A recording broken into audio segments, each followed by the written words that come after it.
Ini saya kembali lagi, saya bersama dengan Pak Rozi.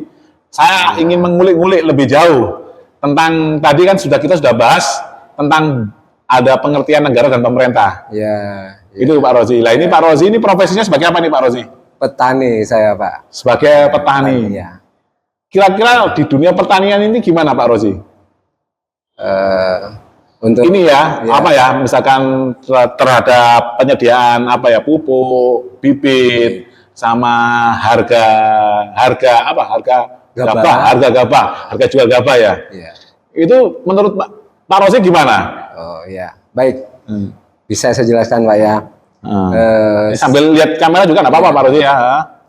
Jadi pengalaman saya sebagai petani untuk musim ini, untuk bibit mahal, untuk bibit mahal. Terus untuk pupuk susah mahal. Untuk pupuk susah mahal. Ya.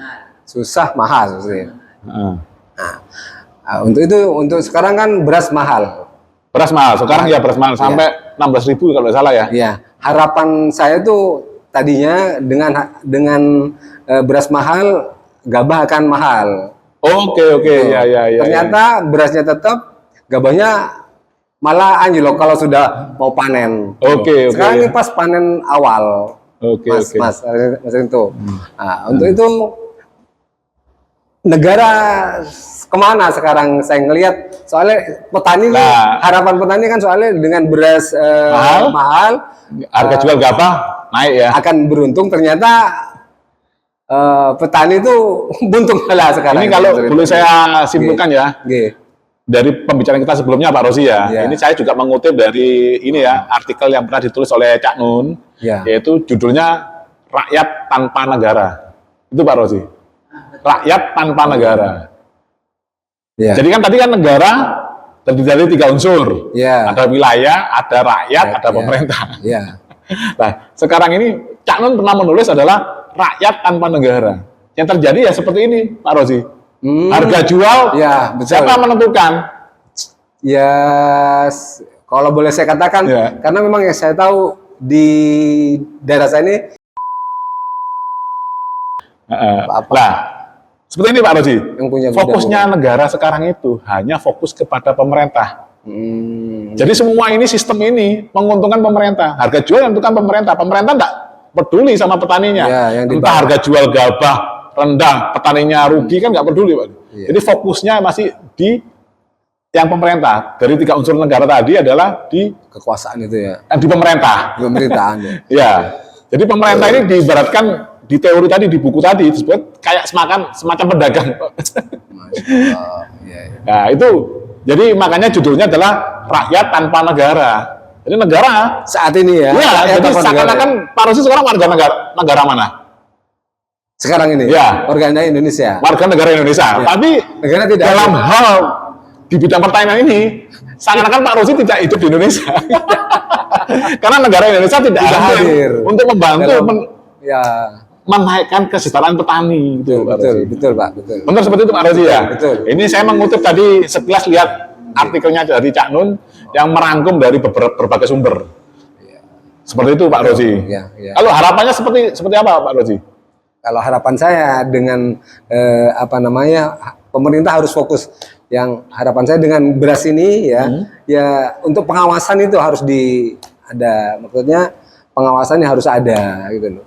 Biar maksudnya negara harus hadir dengan persoalan yang dialami petani ini. Gitu.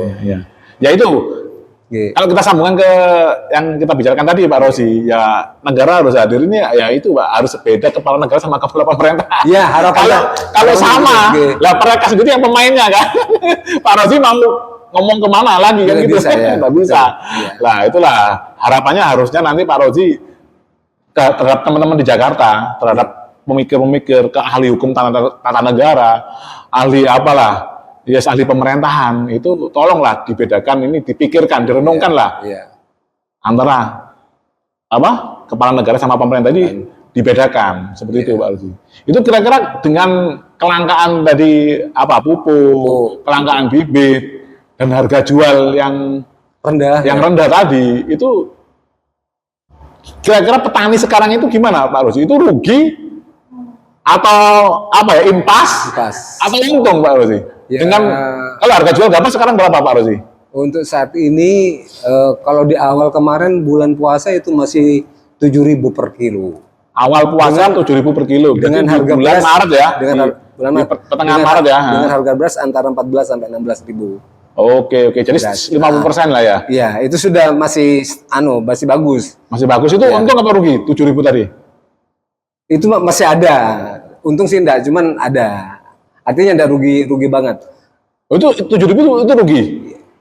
Dan maksudnya enggak rugi banget. Ada untung tapi sedikit. Ya, ada untung sedikit dengan harga 7.000. Dengan harga 7.000 ya. Dengan beras dengan harga yang 14. Kalau sekarang ini Pak Rozi, harganya berapa? Kalau sekarang harga beras tidak turun, gabahnya malah turun. Berapa? Ini yang turunnya berapa, Pak Rozi? Sekarang mungkin bisa mencapai turun 4.800. 4.800 berarti rugi nih ya? Rugi banget. Rugi banget. Iya, rugi banget. Nah, kalau 7.000 saja untung sedikit, apalagi ya kemana negara ini maksudnya Pak Rozi gitu. Lah itu Cak Nun sudah pernah menulis itu rakyat tanpa negara. Iya, saya kurang tahu itu. Ya, nah ini sebagai renungan aja. Nah, itu kok bisa sampai harga jual seperti ini itu jualnya kemana tuh Pak Rozi? Gabah tadi itu jualnya tuh dibeli pemerintah kah atau masih ada tengkulak atau gimana Pak Rozi? Biasanya kalau di saya itu diambil tengkulak. Tengkulak itu harganya memang sudah dari yang nentukan yang gudang itu, penggiling gabah itu. Gudang ini gudang swasta atau bulog ini? Swasta, bukan bulog, yang perusahaan-perusahaan Cina itu. Ya, saya pikir itu seharusnya kan negara harus hadir. Saya pikir ini Pak Rozi, saya pikir itu bukan apa ya, harga jual gabah kan kalau nggak salah kan ditentukan oleh pemerintah, bukan seperti itu ya? Kalau saya kurang tahu kalau ditentukan iya, tapi ternyata di bawah kayak gini loh. Oh, berarti negara atau pemerintah menentukan harga jual gabah, cuman dalam pelaksanaannya itu nggak tahu. Tidak tahu. Ya kalau kemana pemerintah? Kalau mau komplain kemana Pak Rozi? Ya itu. Kalau Pak Rozi mau komplain misalkan harga gabah ini kok 4.800, padahal 7.000 aja rugi, itu Pak Rozi komplainnya kemana biasanya? Nah disitulah saya bingung kemana saya harus mengadu gitu loh. Oh tidak ada ya? Tidak ada. Termasuk yang namanya LSM, ada lembaga pengawasan tentang pengawasnya subsidi pupuk dan lain-lain. Yang dari negara itu tidak ada sama sekali. Gitu loh. Nah itulah teman-teman, inilah salah satu kisah dari Pak Rozi untuk apa ya, mencari keadilan. Nah, hanya di bidang pertanian, di bidang dia ini sudah menanam padi, saatnya panen harganya anjlok. Betul. Itu nggak tahu kemana, channelnya kemana ya? Iya betul. Mungkin kalaupun tahu channel, misalkan Pak Rozi telepon lah ke kabupaten. Oh, bukan pemenang saya itu, pemenangnya pusat kan pasti kan gitu ya? Iya betul Pak. Betul. Nah ini nanti kalau saya ini Pak Rozi dari Partai X, itu tidak bisa Pak Rozi. Nanti walaupun misalkan lembaga pemerintahan selevel kabupaten tidak bisa, walaupun itu masanya pusat, rakyat komplain ke situ ya satu. Nah sekarang kan dipisahkan Pak Rozi. Iya. Jadi rakyat yang harus mikir sendiri. Sampai kan hidup di mana nih, Kabupaten Jember. Iya.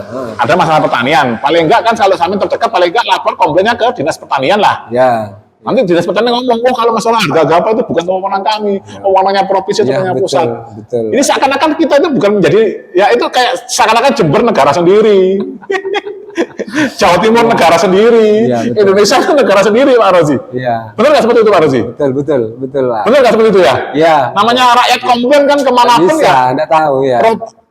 Komplain ke Dinas Pertanian Jember ya, Jember yang menyampaikan ke pusat. Kalau itu memang masanya pusat, rakyat taunya beres masalahnya kan gitu. Iya. Betul. Ya ini teman-teman harus direnungkan bahwa lembaga pemerintahan selevel desa kecamatan itu ya itu sudah jadi satu bagian dari pemerintahan. Iya. Itu seperti itu Pak Rozi. Kalau kita tidak bisa membedakan negara sama pemerintah, tadi itu tidak rakyat tanpa negara. Akibatnya seperti ini. Iya betul. Paham. Padahal kan kita nggak masuk akal Pak Rozi. Kekayaan kita sangat luar biasa sekali. Masa kita bangun kantor untuk misalkan menangani pengaduan itu nggak mampu kan gitu ya? Betul. Iya.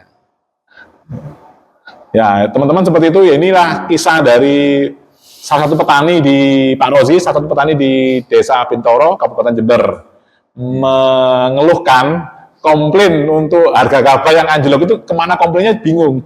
Iya betul. Betul. Ya terima kasih waktunya Pak Rozi ya. Nanti mudah-mudahan nanti ini bisa didengar dengan pimpinan yang di pusat. Amin. Ya terima kasih Pak Rozi.